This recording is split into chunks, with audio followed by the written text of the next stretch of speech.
우리가 맨날 쓰고 있는 말들, 그 표현 속에 세상의 변화가 숨겨져 있는 경우가 있어요.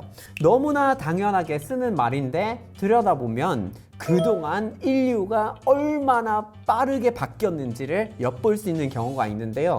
그래서 잘 보면 그 비밀이 보이고 심지어 세상이 180도 정도 바뀌었다라는 것도 확인을 할 수가 있는데요. 우리 주변에 너무나 당연하게 있고 맨날 쓰고 있는 단어 중에 하나가 바로 키오스크가 있죠. 이 말은 여러분이 생각하시는 그거가 원래 아니에요. 요즘에 저는 키오스크가 너무 많아져서 정신이 없어요. 그래서 좀 짜증날 때도 있고. 근데 어디 가도 다 있잖아요. 카페 가면 있고, 식당 가면 있고, 공항 가면 있고, 머지않아 약국에 있을 것 같고, 병원에 있을 것 같고, 사실 이제 피할 수 없을 것 같아요. 점점 이런 게 많이 생기는데, 물론 그 장소가 붐빌 때 빨리 넘어가니까 이제 너무 굿인데, 경우에 따라서 사람 상대하고 싶은데 그걸 못 하게 되는 경우가 있죠. 키오스크가 여기저기 막 껴져 있는 완전히 피할 수 없는 사람과 사람의 관계를 대체할 정도의 그런 기기를 말하는 말이잖아요. 이걸 처음 들었을 때 사실 저 오해를 했거든요. 언어적으로 이유가 있는데 제 머릿속에 있는 키오스크라는 이 말이 이거랑 관련이 없었던 거거든요. 키오스크라고 하면 도로에 있는 작은 매장 같은, 거기에 사람 있고 창고가 있고 막 이런 거 있을 것 같은데, 키오스크로 가라고 하니까 어디 따로 안내원이 있는 건가? 라는 것부터 상상이 되거든요. 너무 이게 매칭이 안 되는 거예요, 머릿속에서. 어쩌다가 키오스크는 이런 말로 쓰게 됐지 싶어서 찾아봤는데, 와, 너무 신기해요, 이게. 채널 구독 아직 안 눌러주셨으면 콕콕. 한국말로 키오스크라는 단어를 국어사전에 찾아보시면 명확하게 그렇게 나와요. 공공장소에 설치된 무인 정보 단말기, 동사무소나 구청에 갈 때 무인 발급기를 이용하잖아요. 그런 거가 키오스크다라고 사전에서 알려주고 있는데, 근데 영어로 찾아보면 의미가 조금 다르거든요. 주로 어떻게 쓰냐면 많은 사람들이 있는 곳에서 부스처럼 한두 면 정도가 운영하는 작은 공간을 말하는 거예요. 그러다가 가끔씩 전자기능만 있고 사람이 없는 걸로 쓰게 될 때는 자판기 정도로 키오스크를 말하는 경우가 있는 것 같은데, 근데 원래 영어 사전에 찾아보면 a small building where things such as chocolate, drinks or newspapers are sold through an open window 라고 이렇게 나오죠. 노포 같은 걸 말하는 거예요. 작은 건물이 있고 창이 있고 사람이 안에 있는데 간식을 사거나 신문을 사거나 그런 것들을 말하는 거고, 근데 영국에는 사전을 찾아보면 또 다른 의미가 나오는데, 영화에서 나올 법한 그런 전화 부스가 있죠. 빨간색으로 되어 있는데 공중전화를 이용할 때 들어가서 누르고 하는 그거를 텔레폰 부스라고 부르기도 하지만 텔레폰 키오스크라고 부르기도 한대요. 결론은 영어권에서 키오스크라는 말은 지금까지도 건물이랑 관련이 있는데, 그 유래를 또 추적하기 시작하면 키오스크라는 말이 들어온 게 원래 독일어, 폴란드, 프랑스어를 통해서 들어왔어요. 그러니까 유럽 대륙을 통해서 영국으로 넘어갔다라고 생각을 하시면 되는데, 유럽에서 주로 사용했을 때 키오스크가 바깥 공간에 노출되어 있는 정자 같은 걸 말하는 거예요. 그러니까 정자 안에 있으니까 바깥 자연을 보면서 나 너무 예뻐요 하고 귀족들이 자기 땅에 만들어가지고 그런 것들이 키오스크라고 시작이 됐던 거고, 그 전에는 터키에서 들어왔던 거예요. 터키에서는 köşk라고 얘기를 했던 거고, 아예 지금도 이스탄불에 가면 옛날 건물들 중에 바깥으로 노출되어 있는 풍경을 바라볼 수 있는 건물들 중에 köşk라는 단어가 들어와 있는 건물 이름들이 있어요. 근데 이것도 이제 터키 사람들이 어디서 받았냐면 페르시아에서 받았어요. 페르시아에서는 kushk라는 거였는데, 엄청 옛날에 페르시아 제국에서 썼던 건축 양식이었는데,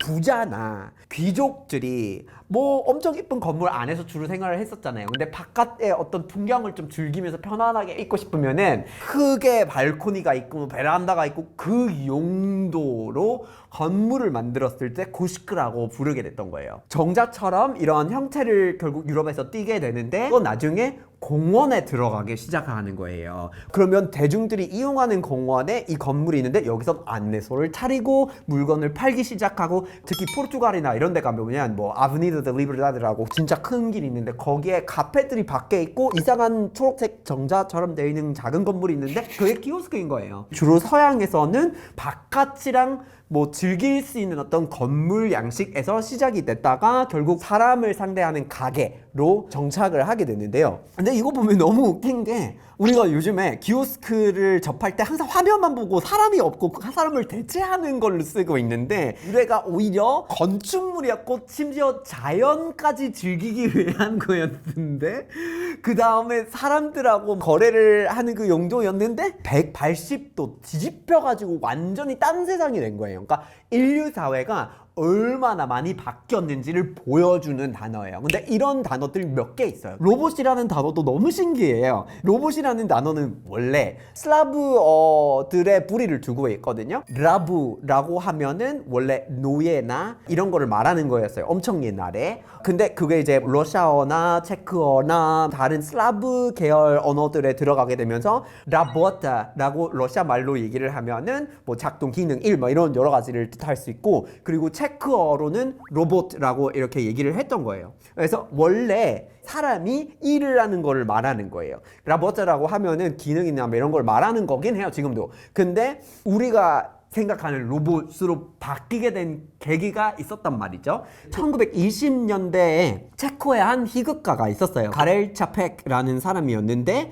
그 사람이 만든 작품이 로스모비 우니베르살니 로보티, 로숨에 만능 로봇이라는 작품이었어요. 유기물을 가지고 생각이 없는 사람 형태의 뭔가를 만들었고 그 역할이 일을 해주는 거였기 때문에 로봇이라고 희극에서 이름을 갖다 붙이는 거예요. 시키는 거 다 해주는 유기물 인간 이런 거거든요. 그때 이제 SF 분야의 작가들한테 되게 영향을 크게 끼쳤어요. 이제 엄청 많은 언어로 번역이 되기도 하고 다른 작가들도 비슷한 개념으로 기계화를 해버린 거예요. 아이작 아스모브라든지 자기 로봇 시리즈를 통해서 기계화라든지 이런 거를 말하니까 로봇은 기계다 전파가 됐던 거거든요. 근데 원래 사람이 노동을 하는 거였는데 기계화가 되면서 우리가 생각하는 로봇의 형태를 띠게 되는데 샤페크의 작품이 나온 시점이 1920년도 체코예요. 그러면 산업화 이루어진 지 한참 됐어요. 이 작품이 나온 지 3년 전 무슨 일이 있었을까요? 러시아 제국의 10월 혁명이 이루어져서 볼셰비크의 공산화가 이루어집니다. 그러니까 노동에 대한 이야기가 엄청나게 많은 시대란 말이에요. 그래서 희극에서 사람을 대체하는 아무거나 시켜서 다 하는 노동자 같은 개념이 나왔던 건데 노동하는 걸 뜻하는 로봇을 갖다 붙였더니 나중에 이게 퍼지면서 사람으로 가는 거예요. 지금은 우리가 전혀 사람이 일하는 거랑 상관없이 기계 위주로 인식을 하는 로봇이라는 단어가 된 거예요. 이 로봇이 어떻게 보면 우리의 노예가 되고 있지만 우리가 또한 일을 하는 거를 대체하니까 참 아이러니한 그런 상황인 것 같아요. 이 인류가 얼마나 많이 바뀌고 있는지를 또한 보여주는 한 단어인 것 같아요. 우리가 맨날 쓰고 있는 단어들인데 이렇게 들여다보면 원래 의미가 180도 정반대의 개념인 경우가 종종 있어요. 왜 그렇게 바뀌었을까? 그 역사를 한번 찾아보면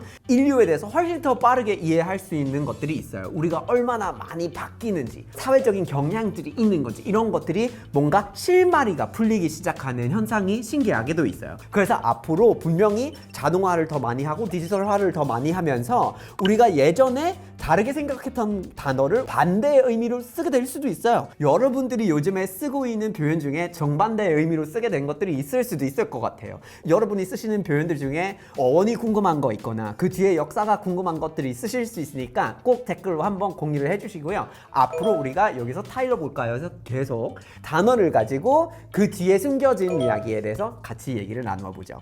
바이바이.